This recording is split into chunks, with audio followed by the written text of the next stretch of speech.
还在读高中的时候，我们家就在北京的大兴区。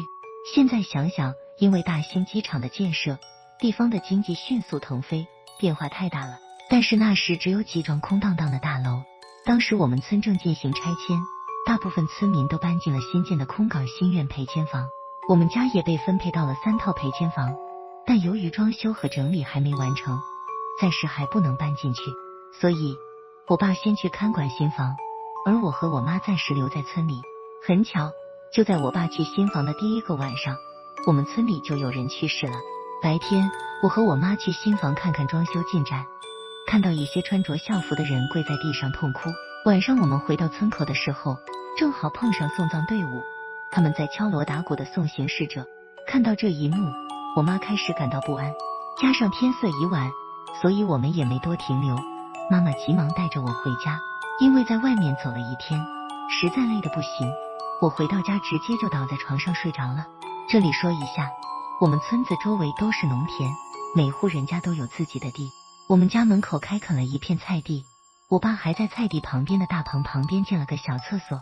深夜的时候，我因为尿急醒来，起身走到门外上厕所，发现菜地里好像有些动静。我小心翼翼地透过蔬菜大棚的缝隙往外看，发现有一个人影在月光的照耀下跳舞。我的心脏开始急速跳动，一种莫名的恐惧涌上心头。当时我脑海里浮现的第一个念头是，会不会有贼进来了？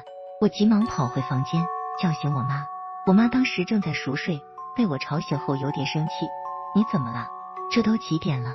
我急忙指着窗外说，妈，大棚里有个人，好像在跳舞。我和我妈悄悄走出房间，然后趴在大棚边，试图透过缝隙看清楚里面是谁。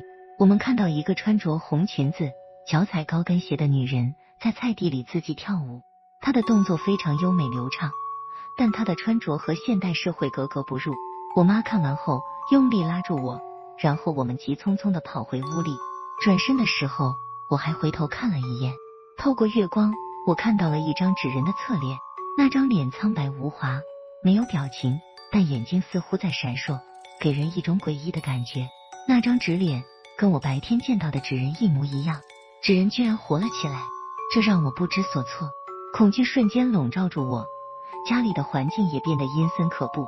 这个寂静的夜晚，被纸人跳舞的景象充满，就好像整个世界都被黑暗笼罩着。我妈的手心湿漉漉的，她的手指紧紧地勾住我的手，好像害怕我会被什么可怕的东西抓走。我能感觉到她的手在不停地颤抖，她的脸上还写满了恐惧，眼神流露出一种无法言喻的惊慌。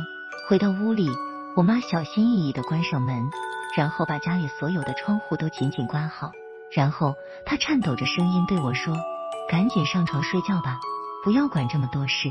躺在床上，我内心的不安无法平息，纸人的脸在脑海中挥之不去。我听到我妈急促的呼吸声，仿佛在提醒我这个可怕的纸人有多么恐怖。我的心脏狂跳不止，感觉陷入了一个扭曲而恐怖的梦境中，现实和想象交织在一起，甚至分不清哪个是真实的。